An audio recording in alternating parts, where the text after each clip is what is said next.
nós estamos trabalhando matemática de uma forma muito constante. A temática é revisão, rever, realinhar, reposicionar, algo que te remeta a ir a áreas da sua vida que precisa desta revisão, para que você faça, para que você cumpra. Então, hoje eu quero fazer uma revisãozinha com vocês sobre 10 coisas que eu separei aqui, que eu acho importante nós olharmos esses textos bíblicos novamente, para darmos pelo menos fazermos uma reflexão, né, com cada texto. Apesar de, às vezes, a tradução está um pouco, né, fora aqui da minha, eu vou sempre manter a minha, ok? Aqui. Então nós vamos abrir com uma pergunta: você é justo? Se alguém perguntasse a você se você é justo, o que você diria? Pare para pensar, faça uma revisão do que esta palavra representa para você. Obrigado. Nós vamos abrir, né, o número 1 com Salmo 34, verso 19. Salmo 34, verso 19. Você pode ler comigo? Muitas são as de quem? De quem? Mas o Senhor de todas o livra. Feche os seus olhos. Senhor nosso Deus e Pai, em nome de Jesus, continua falando conosco e usa-me como um canal de bênção nesta hora, pelo poder do nome de Jesus. Você pode dizer um amém? Amém. Isso. Vamos começar com essa pergunta, né? Você é justo? E vamos observar algo que parece um pouquinho confuso, porque talvez esse texto deveria ser escrito da seguinte forma: poucas são as aflições do justo, porque Deus os livra de todas. Mas a Bíblia faz questão de nos fazer um alerta, para que possamos revisar e ver, né, de uma forma bem clara, que quando alguém planeja viver de uma forma justa, esta pessoa vai ter mais aflições do que os injustos. Nós vamos ver que Deus vai intervir a favor do justo, é o que diz o texto. Haverá livramentos, mas eu quero te mostrar algumas coisas que talvez possa fazer você entender um pouco mais as perseguições, as dificuldades que você pode enfrentar ao longo da sua caminhada. Deixa eu usar um exemplo simples para falar de justiça. Suponhamos que seu horário de entrar no trabalho, no emprego, na empresa onde você está como colaborador, seja às 8 horas da manhã. Mas por algum motivo você não conseguiu chegar no horário, e você então vai chegar às 9h30 da manhã. Mediante ao horário que você deveria estar, você se torna um injusto. Não é justo com as pessoas que trabalham com você, não é justo com as pessoas que pagam o seu salário, que você chegue fora do horário estabelecido. Você acabou de se tornar um injusto. Porém, você traz na mão, ao chegar no trabalho, um atestado médico. E esse atestado diz, né, ou você traz o histórico dele, que durante a madrugada você teve um problema de saúde e que você acabou necessitando procurar um auxílio médico, e que por causa desse problema, por causa desse mal-estar, desse mal súbito, né, você então necessitou chegar atrasado. Você nem faltou, você simplesmente está trazendo um atestado que justifique aquela né, 1h30 de atraso. Você agora está justificado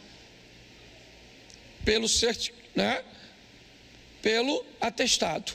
O atestado acabou justificando ou tornando você justo, mesmo havendo injustiça.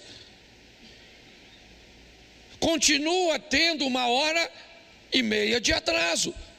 Pessoas tiveram que fazer o serviço que você deveria ter feito. O patrão vai te pagar as mesmas horas, mesmo não trabalhadas. E por que tudo isso acontece? Porque alguém justificou você. Aqui você se torna um justo através de um documento que você carrega na mão. Quando nós estamos falando a respeito de pecado, é exatamente isso que Cristo fez. Quando nós estamos falando da intervenção de Cristo para transformar eu e você em justo, os nossos pecados, eles não são mentiras, eles não são ilusões, eles são uma realidade. Mas Ele nos justificou. Mas deixa eu ir além um pouquinho para lembrar você o que diz respeito também à dificuldade que o justo enfrenta para viver. Todas as vezes que você resolve ser alguém justo, ser alguém certo, alguém correto, agora usando a palavra justiça numa outra conotação, você precisa estar preparado para viver alguns dissabores. Bom, suponhamos que seu vizinho resolveu colocar um gato no relógio dele, ou uma ligação clandestina, tá certo? E anda fazendo um calor terrível, mas o ar-condicionado do seu vizinho, menino, como ele tem dinheiro para pagar aquilo, não desliga, os meninos ficam no computador.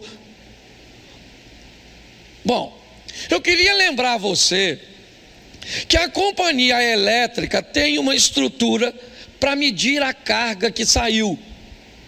E eu queria lembrar você que a companhia elétrica não vai ficar nesse prejuízo.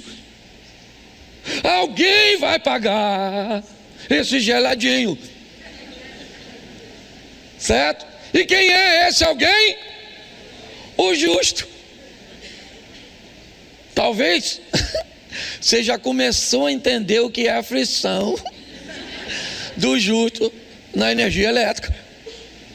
Quando você deseja e vai fazer as coisas corretas, vivendo no ambiente onde nós estamos, inevitavelmente você vai ter que estar equipado, preparado pelo poder do Espírito Santo, dos anjos e de toda essa cobertura celestial que nós temos, graças a Deus, à nossa disposição pela graça do Eterno, a entender que muitas são as aflições do justo. Você não pode fazer um montão de coisas que os outros podem. Tu tem até vontade de falar. O outro te xinga, o outro faz, o outro não paga, o outro... Mas quando chega na tua vez, eu vou ser franco para você, você vai viver como Deus delineou, mas vai ser com aflição, porque para ser justo, o negócio é um grande desafio. Sim ou não? Não denuncie gato dos outros, tu é que paga, mas X9 é algo terrível, tá certo? Não, mas só estou te mostrando como é difícil ser justo.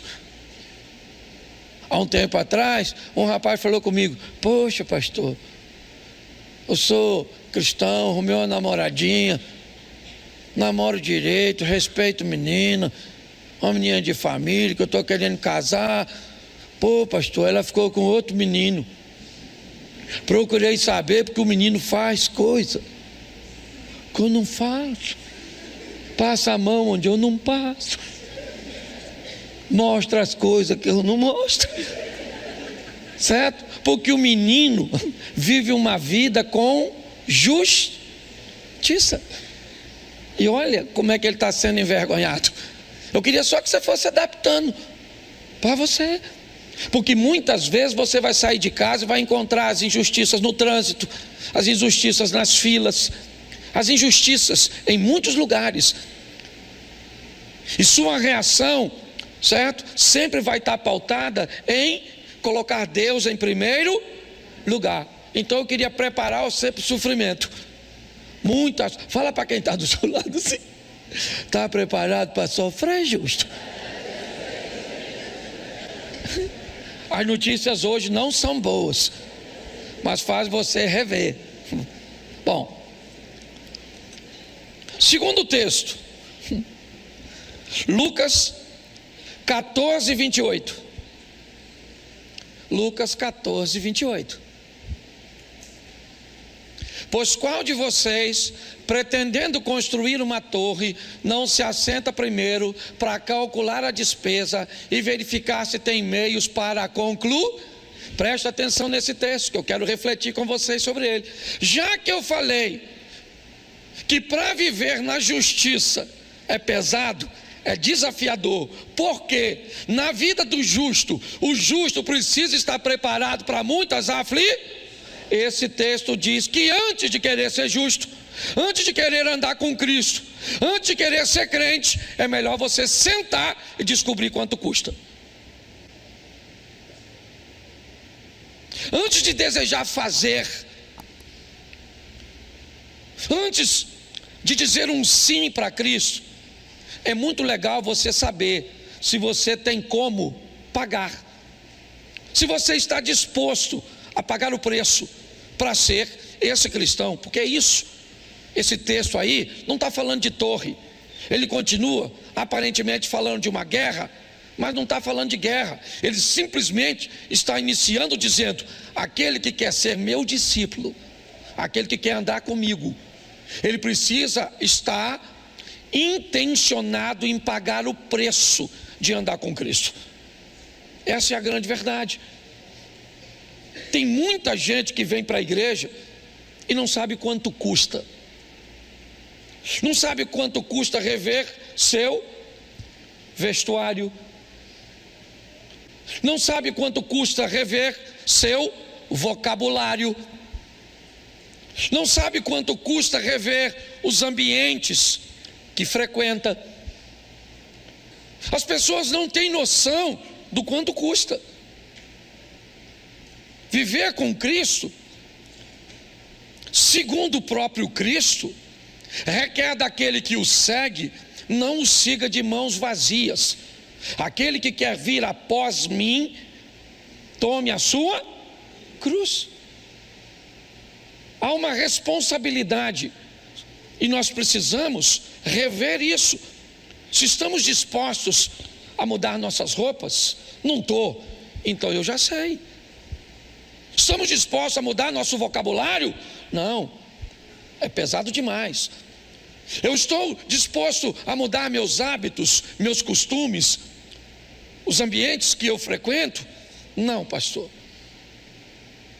Então, isso significa que você não está pronto para ser discípulo. Pode continuar vindo à igreja. Evite levantar a mão.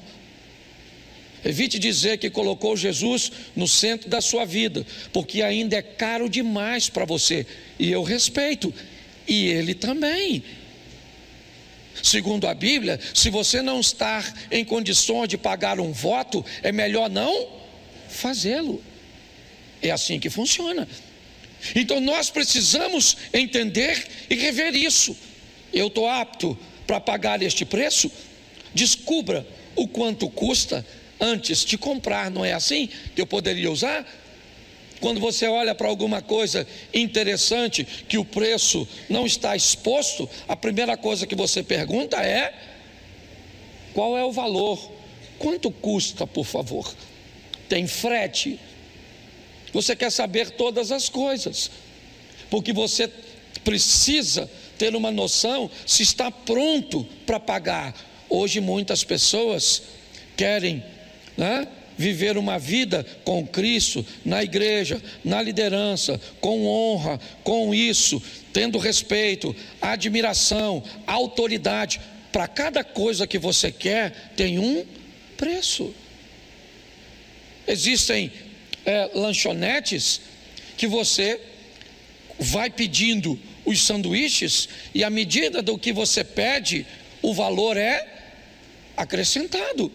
Há um acréscimo mediante aquilo que você quer que esteja no seu sanduíche. Na nossa vida com Deus também funciona assim. Nós precisamos rever isso. Eu gostaria de ser admirado. Tem um preço. Eu gostaria de ser visto como alguém que tem conhecimento. Tem um preço. Eu gostaria de ser visto dessa forma, de ter isso, de ter aquilo. Então, para cada uma dessas coisas, tem um valor a ser cobrado de entrega, que nós precisamos ter esse entendimento. É assim que funciona. Antes de construir, antes de ir à guerra, descubra se você está apto para pagar. Você quer casar? Tem um preço. Um preço financeiro, um preço emocional, um preço espiritual. Tem um preço. Você não gosta de dizer quanto custa, onde vai, nada disso, não tem problema. Só não pode casar. Você quer ter filho? Mas tem um preço, sim ou não? Você quer ter sogra? Tem preço. Você quer ter cunhado? Tem preço. É ou não é? Você quer ter vizinho? Tem preço. Não quer ter vizinho? Compra um negócio assim no ermo, longe dos outros. Posso ouvir um amém da igreja? Amém. Terceira coisa que eu acho importante nós olharmos com bastante cuidado, Mateus 7:6. Mateus capítulo 7, verso 6. Não deem aos cães o que é, nem joguem as suas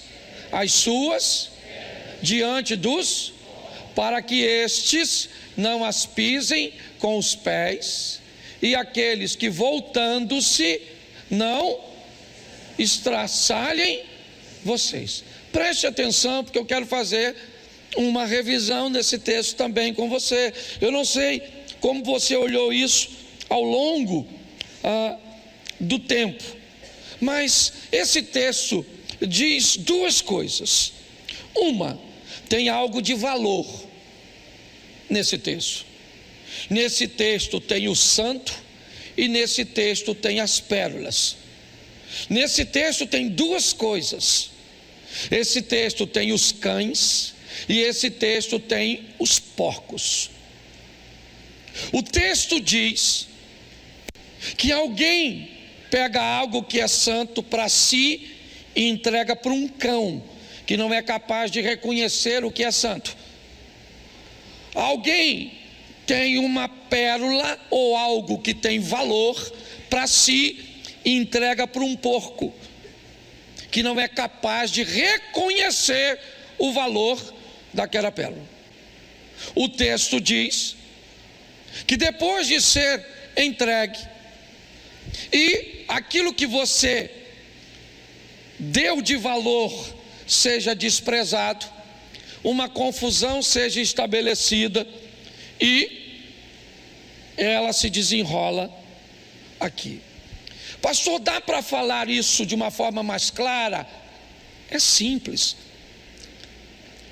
Muitas vezes damos para o outro as nossas pérolas e as coisas que são valiosas demais para nós. Estou cansado de ouvir mulheres dizerem para mim o que são capazes de fazer nos seus casamentos por seus maridos, com uma entrega: e eu trabalho, eu faço isso, eu arrumo a cama, eu arrumo aquilo, eu faço comida. Ela está me mostrando suas pérolas, mas ela nunca parou para pensar se a pérola do marido é a mesma dela. Então entregamos para o outro aquilo que tem valor para nós, e quando o outro não é capaz de reconhecer o valor de uma pérola que não é dele, é sua, ficamos frustrados. Pastor, o que o senhor está querendo dizer? Eu estou querendo dizer que temos que ser mais assertivos. Aprenda com um indivíduo que para mim é extraordinário, o estelionatário. Observe uma característica do estelionatário. Antes de te abordar, ele tem na cabeça o que vai fazer. E o que ele vai fazer? Procurar falar tudo o que te agrada, tudo o que você quer ouvir, criar na sua mente um ambiente tão confortável, certo? Você pega um cara galanteador, pensa num Dom Juan.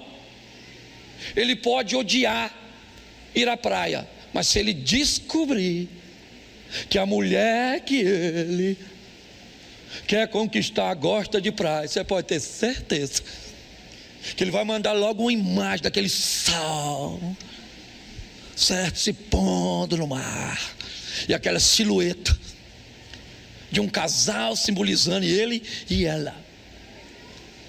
É ou não é? E ele vai falar que gosta do sol, que gosta dos peixes, que assistiu Aquaman. Ele vai falar tudo, porque a proposta é, aí eu te pergunto, querido, está aqui. O que ele está fazendo? Descobrindo suas pérolas, não as dele. Ele coloca o que ele gosta em segundo plano e coloca você em primeiro. Pô, hoje os casamentos vão sair daqui pocando. Louvado seja Deus. Posso ouvir um amém? Isso aí. Descubra qual é a pérola da sua mulher. Aí você vem com aquele discurso: porque eu trabalho igual um doido, porque eu dedico a minha vida, porque é de casa para o trabalho, para a igreja, porque eu não faço outra coisa. E ela está assim, ó. Grandes coisas, Superman. Hã? Não, ela quer saber o que você sabe sobre ela. Para tu passar a falar o que ela gosta de ouvir, levar para casa o que ela gosta de comer. Você está entendendo? É, ela quer que você pegue a mãe dela e acha que é um troço sensacional. Sua sogra nasceu depois que tu casou? Não, né? A véia já estava lá. Então por que reclama de algo que já estava vivo? E diga-se de passagem, vai demorar a morrer? Pare e pense. Hoje eu gostaria de fazer uma revisão para levantar Dom Juans, homens que vão descobrir os sonhos de suas mulheres, mulheres que vão descobrir os sonhos de seu marido. Entendeu? Para que você possa encantá-lo. Que cor ele gosta, qual a pose, quais são as palavras. Pensa, um homem chegando em casa e a mulher falando assim: ô doutor, entra, querido. Ele vai lá na porta para olhar, para ver se entrou na casa errada. Errei um número. Sim. Eu faço muita coisa para o meu filho, descubro as pérolas dele. Esse texto é um texto que diz: não pegue as suas pérolas e dê para os outros, porque isso costuma gerar confusão. Está no texto. Então invista, não é gastar tempo, invista um pouco de tempo para descobrir a pérola dos outros, não da mulher dos outros. Eu tenho que explicar isso direito, porque o nego escuta o que quer. Esse dia eu estava pregando de sexualidade numa coisa, levantou um senhor: ô pastorzinho, o senhor não acha que o senhor fala muito sobre esse tema? Um senhorzão mesmo. Eu falei: ô moço, quantos filhos você tem? Eu acho que ele falou 8. Eu falei: eu falo e o senhor faz? Aí ele sentou e ficou quietinho. Então é importante que você descubra a pérola das pessoas, para você não correr o risco de sofrer demais, dando para elas coisas valiosas, porém que só tem valor para você e não para ela. Posso ouvir um amém para a gente ir para a quarta? Isso. Romanos, capítulo 12, verso 18. Romanos 12, 18. Se possível, repita comigo, lê lá.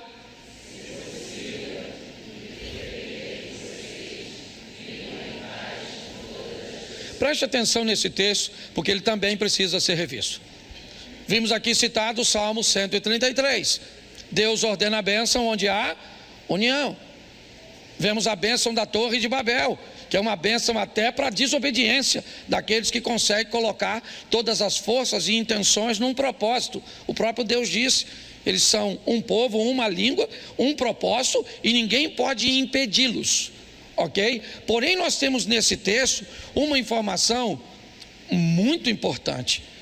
Qual é? Nem sempre teremos paz porque o texto diz ser possível.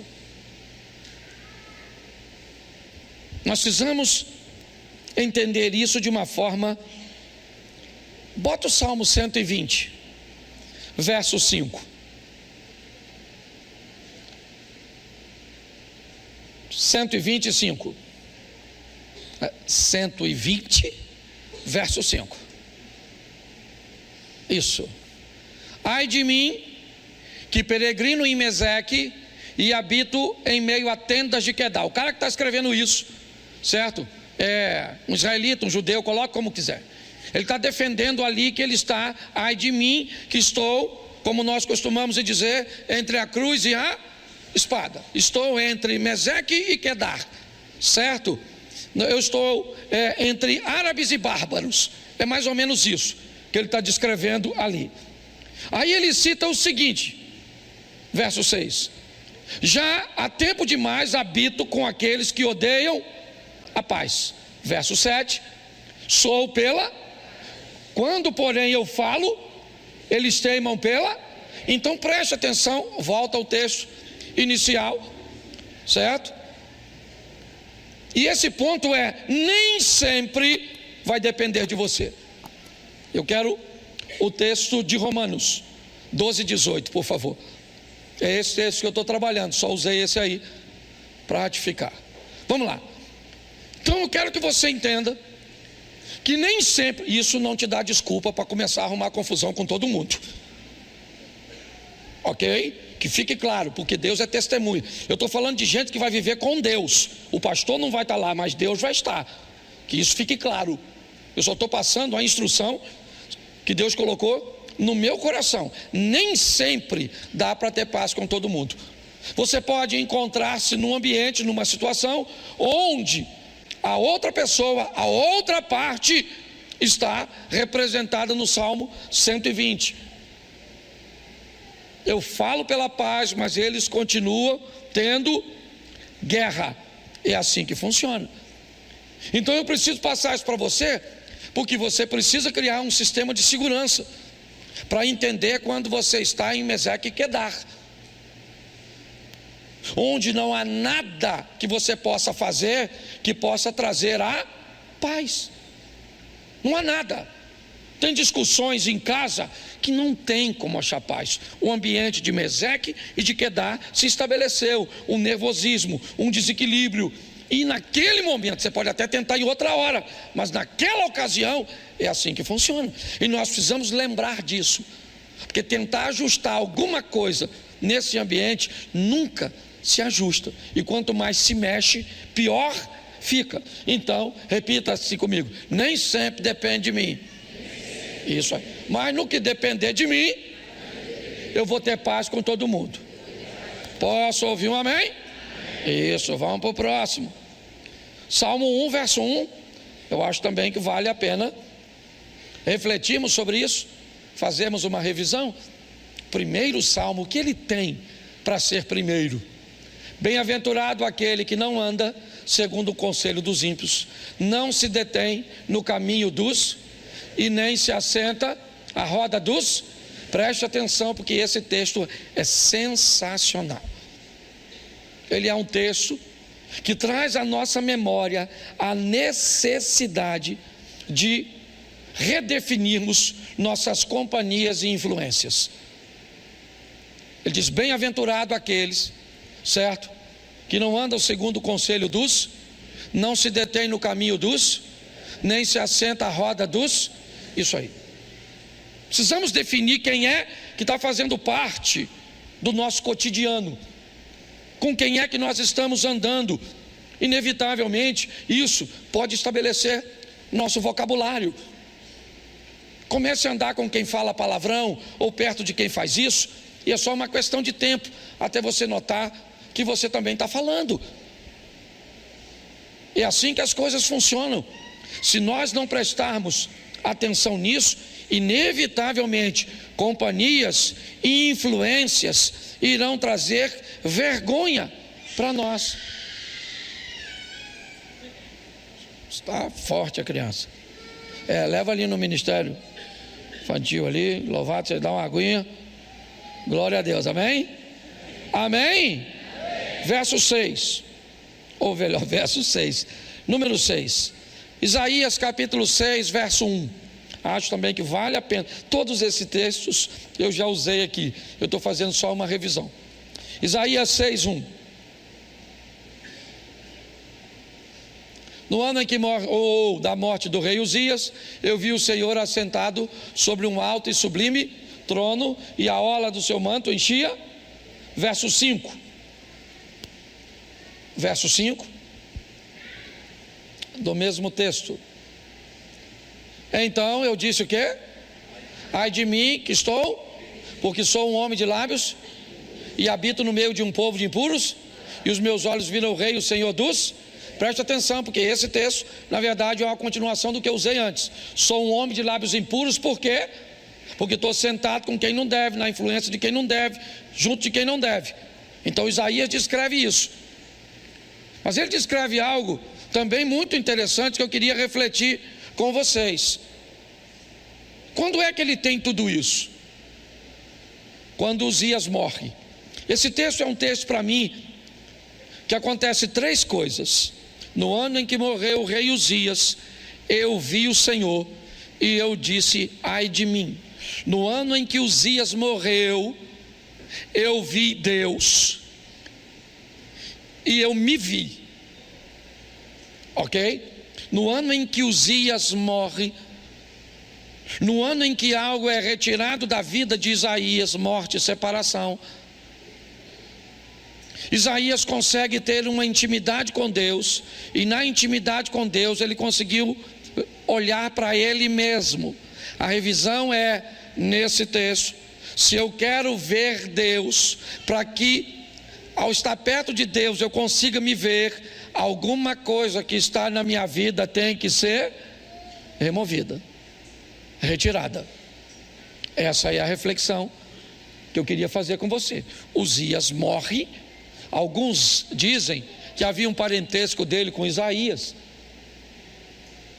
Eu não sei se havia de verdade, mas se havia, eu posso dizer que talvez Isaías jamais desejasse a morte de Uzias. Porque se Uzias é o rei e você é parente do rei, imagine o quanto de benefício você não tem por ser parente de alguém que é tão poderoso e que te dá tantas vantagens. Às vezes algumas coisas precisam sair da sua vida, mas elas são tão vantajosas que você não quer tirar. Às vezes algumas pessoas deveriam morrer, sair, se separar de você, mas te trazem tão bem-estar, aparentemente, te trazem tantas vantagens que é melhor conviver com elas. O problema é que se você convive com Uzias, você não encontra com Deus. Se você não encontra com Deus, você não se enxerga, porque na presença de Uzias, você não tem tempo de olhar para você, você tem tempo de olhar para a vida dos outros. Esse é um texto que, se aplicarmos na nossa vida com cuidado, eu vou entender: coisas morrem, eu me aproximo de Deus e passo a viver uma nova fase na minha vida, conseguindo me enxergar de fato. Posso ouvir um amém? Amém. Gálatas 6, 7, esse eu tenho usado aqui direto. Gálatas 6, verso 7. Não vos, porque Deus não se, pois tudo aquilo que o homem E isso também, esse é um texto clarérrimo que eu tenho usado aqui sempre, que é a reação de nossa ação. É um texto que diz: não errem, porque se você errar, você vai ter que se encontrar com o efeito do seu erro. Não errem, porque Deus não toma injusto por justo. Ele é misericordioso, mas Ele é justo. Então muito cuidado com o que fazemos, porque a Bíblia diz: então errem. Isso aqui é o que fala a supergraça. Não se preocupe, faça o que você quiser. No final Deus corrige a rota. Ele é amor, Ele é amor. Deus é amor, sim ou não? Sim, mas Ele não é somente amor, Ele também é justiça. Ele é fogo consumidor. Então não brinca com isso. É melhor revermos isso, certo? Eu fiz, está aí, eu vou ter que me encontrar. 2 Coríntios, capítulo 6, verso 14. 2 Coríntios 6, 14. Acho que vale a pena nós revermos. Não vos ponhais em um jugo desigual. Tu pensa que isso fala só de casamento? Se enfie em sociedade, se enfie em amizade, enfie-se em situação com jugo desigual. Aqui ele usa a expressão incrédulos, mas o jugo, né? Lembra do jugo? Jugo, aquilo que prende os dois animais, certo? E ele diz: quando está no mesmo jugo duas pessoas com propósitos diferentes, isso vai gerar problema. Mas aí o texto continua, e é aqui que eu quero refletir.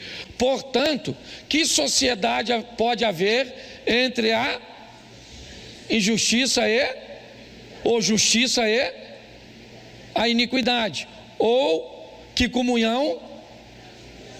Bom, aí eu venho para uma pergunta que é a tônica do momento: quem é quem? Quem é quem? Luz e trevas, justiça e impiedade, incrédulos e de fé. Hoje nós temos esse impasse nas nossas discussões, com a estrutura polarizada do jeito que está. Quem é quem? Quem? Pare para pensar. É isso que nós estamos vendo o tempo inteiro. É alguém dizendo que o outro está cego, e o que está sendo acusado de cegueira acusa aquele que acha que vê de cego. Hoje nós olhamos da direita para a esquerda e vemos uma vergonha na esquerda. Hoje nós olhamos da esquerda para a direita e vemos uma vergonha na direita. Aí eu me perguntei: quem é quem nesse negócio? Como é que eu vou ter essa medida? Porque isso está nos posts, na internet, na política, em tudo quanto é lugar. Nós temos as trevas chamando luz de trevas, e nós temos a luz, certo? Chamando treva de luz. Está tudo bagunçado. Então o texto diz aqui: que comunhão? Não tem. Nós já sabemos que quando uma chega, a outra vai embora. Mas que critério eu vou ter? Quando eu digo que alguém é trevas, qual é a base que eu tenho para dizer isso? Talvez essa seja a grande pergunta. Quando alguém dizer assim: você está cego, você está em trevas, não estou aqui defendendo nem direita nem esquerda, não é isso, estou falando para cabeças pensantes. Vou dar para você, certo, o princípio de avaliação nosso. Você está numa igreja onde a base é bíblica, certo? E ela é o ponto de avaliação. Se não for, deleta, porque essa mensagem não é para você. Se você quer descobrir o que é trevas e o que é luz, veja a maneira que a pessoa vive, fala e faz à luz da Bíblia. Esqueça se ela diz que é da luz. A Bíblia diz que Satanás tem a capacidade de, mesmo sendo trevas, se transformar num anjo de luz e continuar em trevas, mas com aparência de luz. Então é mais do que aparência, é mais do que uma Bíblia, um hino, é mais do que uma roupa, é muito mais. Precisamos rever isso, porque senão corre o risco de você criar um problema sério no ambiente religioso, se frustrando com Satanás, ou quando um de seus discípulos vestido de luz. Nós precisamos rever. Então quem é quem? Não é quem fala, não, é como vive, é quais são valores, princípios. É assim que funciona. Desculpe o que eu vou falar aqui, mas eu estou falando à luz da Bíblia. Estou pedindo desculpa, mas é uma desculpa meio que linguagem figurada, certo? Você é a favor de aborto? Não precisa responder, por favor, não estou querendo expor ninguém a nada, certo? Segundo a Bíblia, trevas ou luz? Isso, segundo a Bíblia. Não quero saber o que você pensa. O que você pensa, ó, beijinho no ombro. Estou falando aqui, Bíblia. Aborto, a favor, segundo a Bíblia, trevas ou luz? Isso aí. Adultério, trevas ou luz? Fofoca, trevas ou luz? Isso aí. É assim que funciona. Então a gente dá uma olhada e descobre quem é quem. Já deu para localizar tudo. Esquece o outro, lembra? Passagem anterior, eu vi o Senhor e me vi. Para de olhar a vida do outro. Aí você já deu uma olhada para o irmão, falou, aquilo lá é treva. É assim que funciona. É importante nós olharmos quem é quem. Você descobre quem é quem, certo? Dando uma olhadinha em quem é luz e quem é. Isso aí. 9, falta só 2, estou acabando já. 2 Samuel, capítulo 16, verso 9. 2 Samuel 16, 9. Então Abisai, filho de Zeruia, disse ao rei: por que amaldiçoaria este cão morto ao rei, meu senhor?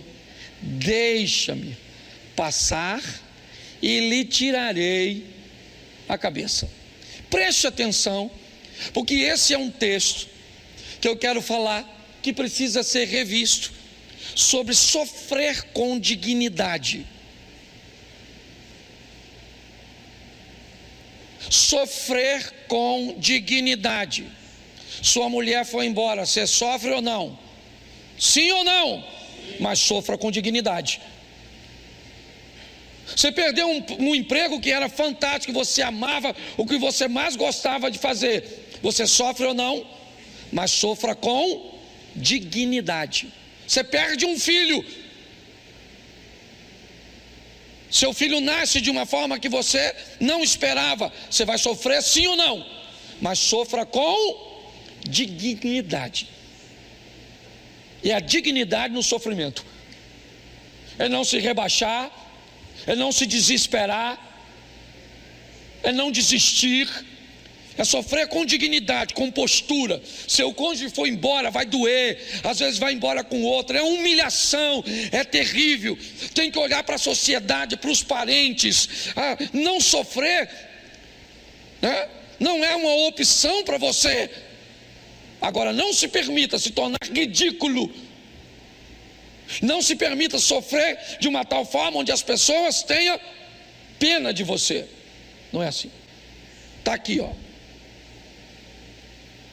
Esse é um texto. Talvez você nunca se deparou e nem sabe o contexto dele. Eu vou falar para vocês. Davi, ele assume o trono.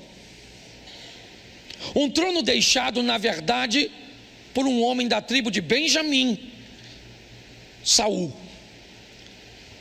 É lógico que com a queda de Saul, a família de Saul, que tinha privilégios por ser familiares do rei, agora não gozam mais de tais privilégios.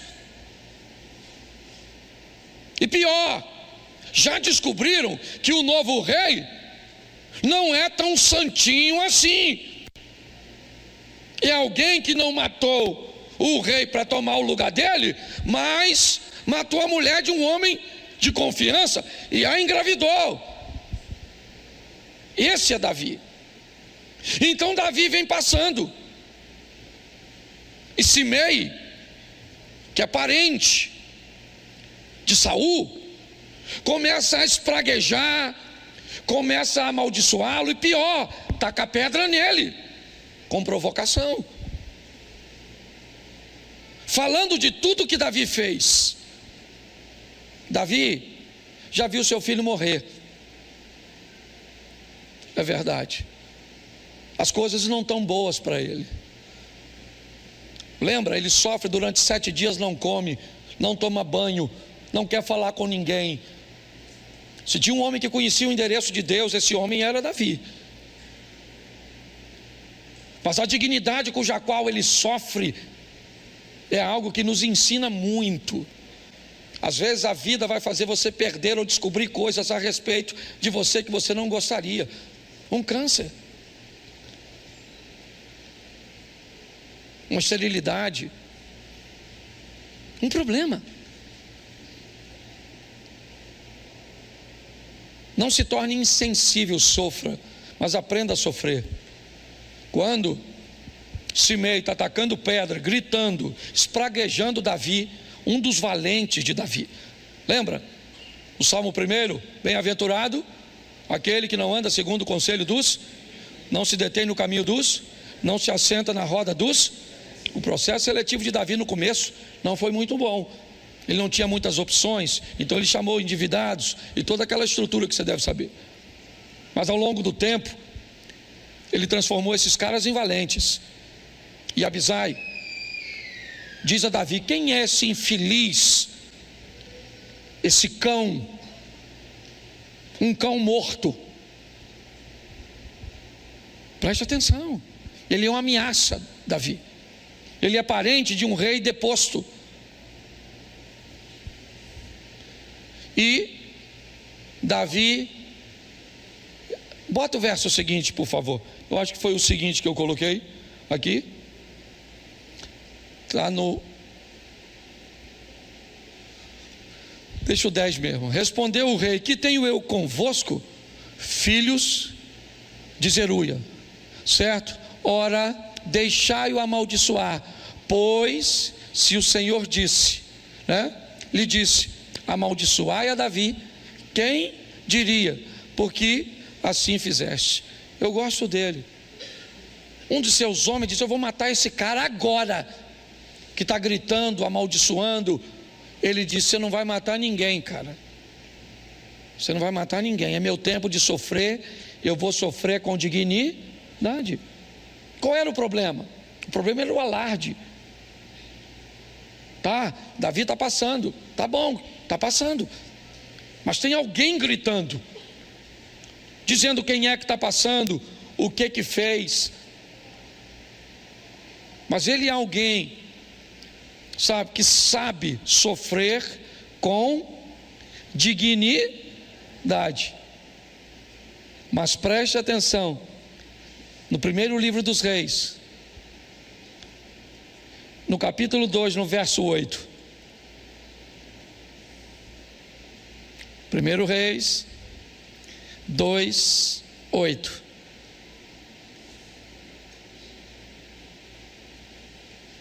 Põe aí, por favor. 1 Reis, você botou o segundo.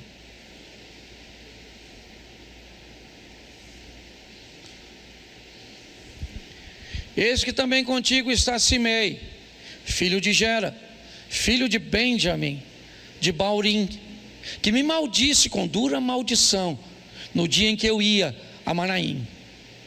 Porém ele saiu a encontrar-se comigo junto ao Jordão, e eu, pelo Senhor, lhe jurei, dizendo que o não mataria a espada. Verso 9. Mas agora não tenhas por inculpável, pois é homem prudente e bem saberás o que lhe há de fazer, para que as suas cãs desçam à sepultura com sangue. Preste atenção nisso aqui, porque é muito importante. Simei persegue Davi, ele amaldiçoa Davi, e Davi disse: eu não vou matar esse cara, ele é a correção de Deus para mim, ele é para manter na minha memória o que eu fiz e quem eu fui, independente de quem eu seja hoje. Nunca perca a memória, da memória quem um dia você foi. Se você tirar da sua memória quem você foi um dia, você corre o risco de se tornar para lá, ou de retornar para lá. Mas quando Davi está passando o cetro para Salomão, ele vai dizer para o filho dele: eu fiz coisas e tenho habilidade e força para lidar com um cara como Simei, você não tem. Então você não tenha Simei como inocente. Está na hora de você agir, e a hora é agora. Verso 36, ainda do mesmo capítulo. Você pode pensar que Salomão matou Simei, não é? Que foi isso que Davi disse. Depois mandou o rei, agora Salomão, chamar Simei e lhe disse: edifica-te uma casa e habita aí, e daí não, nem para uma parte, nem para... Preste atenção aqui. Reveja que tem pessoas que você não precisa matar, mas tem que colocar num lugar seguro, uma distância segura da sua vida, das suas coisas, dos seus negócios, do seu ministério. Reveja se talvez a contaminação de uma religiosidade exacerbada não fez você desistir de classificar e de posicionar pessoas na sua vida, e talvez por isso você sofra tanto, sempre tendo dissabores com relacionamentos.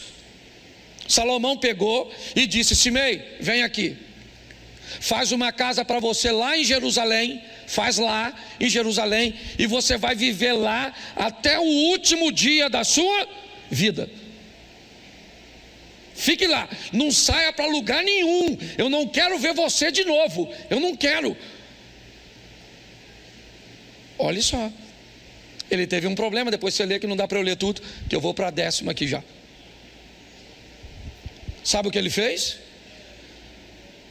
Sumiram algumas coisas dele, uns servos, aquela coisa toda.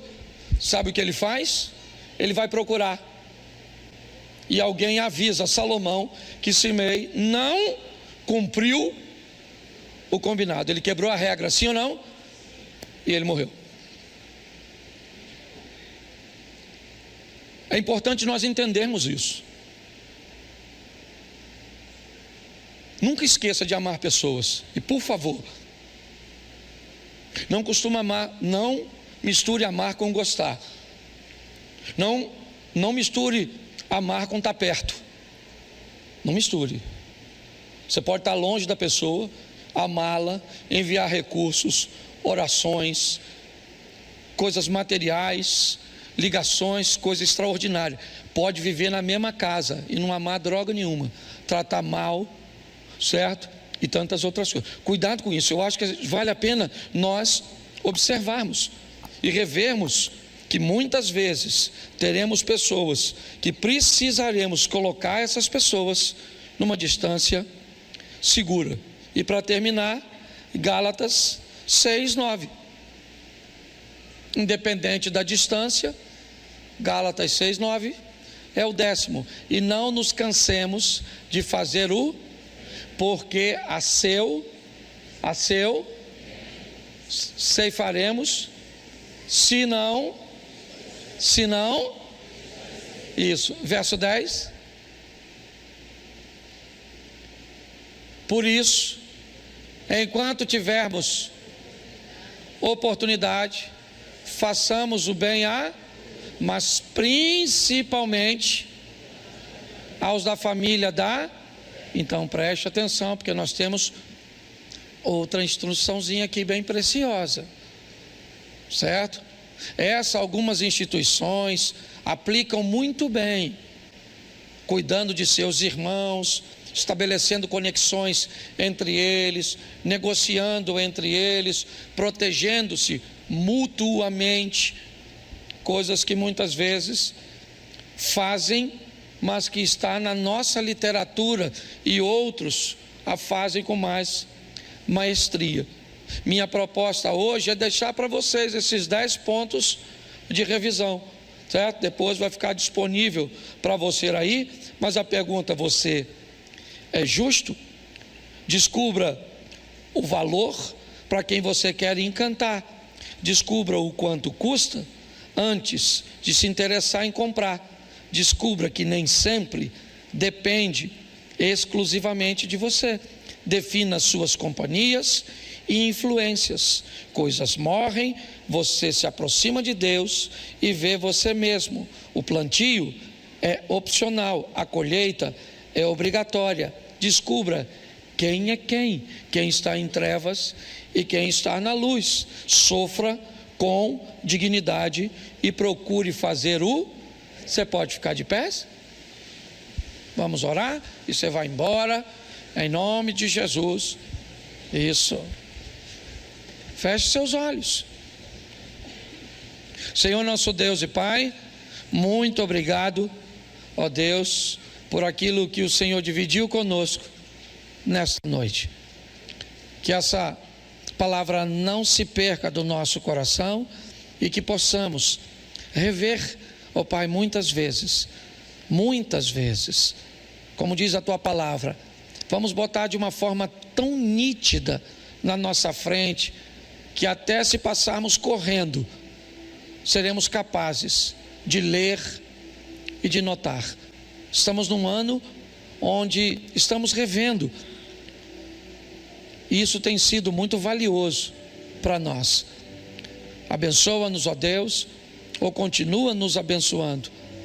Leva-nos aos nossos lares, guardado por Tuas boas mãos poderosas. Que o grande amor de Deus, nosso Pai, a graça de nosso Senhor e Salvador Jesus Cristo e as doces consolações do Santo Espírito de Deus seja para com todos, em nome de Jesus. Você pode dizer amém?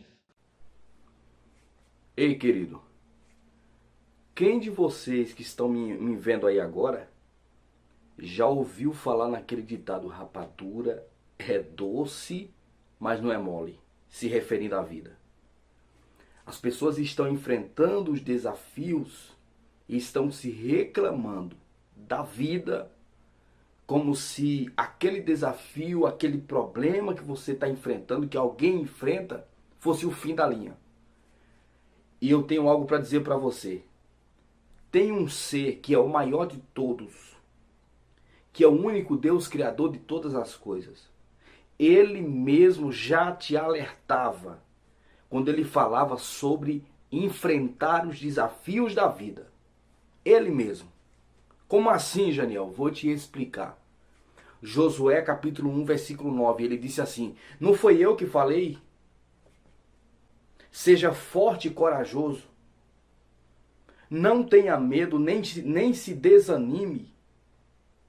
Então, a primeira pessoa que já sabe que a vida não é fácil é Deus. É por isso que ele falou para Josué: Josué, você tem que ser forte e você tem que ser corajoso. Você tem que ser forte, porque a vida não vai dar mole para ninguém. Queridos, a vida nos traz tantos desafios. A vida nos traz tantos gigantes que a gente olha para o gigante e se sente até mesmo, e muitas vezes, incapaz de vencê-lo. Incapaz de derrubar. Talvez você que está me ouvindo aí esteja passando por isso. Aqueles inimigos, desafios que se levantam, que você diz assim: eu não tenho condições, agora eu vou perder tudo. Aí Deus fala para mim e para você: seja forte e corajoso, porque a vida não dá mole. Agora tem uma coisa, ele garante a vitória por quê? Porque ele diz assim, seja forte e corajoso, não tenha medo e não desanime. Você tem que estar animado. Você tem que acordar de manhã, olhar para o problema, olhar para o desafio, e você tem que acordar olhando e dizendo assim, hoje eu vou vencer mais uma vez. Ou seja, isso é ânimo. Quando você tem ânimo, você consegue um pouco mais de força, além do que você tem. Quando você acorda dizendo eu vou vencer, a chance de você vencer é muito maior, porque o próprio Deus disse isso, Josué. Você tem que acordar animado todos os dias para liderar esse povo. O desafio é grande, mas você tem que levantar, acordar, levantar, dizendo eu vou vencer, eu vou dar conta dos problemas, eu vou dar conta de julgar as pessoas, eu vou dar conta de resolver os conflitos, eu vou dar conta de conquistar aquilo que o Senhor já me prometeu. Ele diz, seja forte e corajoso, não tenha medo e nem desanime, porque eu estou com vocês. O segredo é você ser forte, corajoso e nunca desanimar. Em outras palavras, o que o texto quer dizer é: não tolere pessoas negativas ao teu lado. Não ande com gente assim, porque senão isso vai te contaminar. Mas seja forte, corajoso e animado. Deus abençoe a tua vida, em nome de Jesus.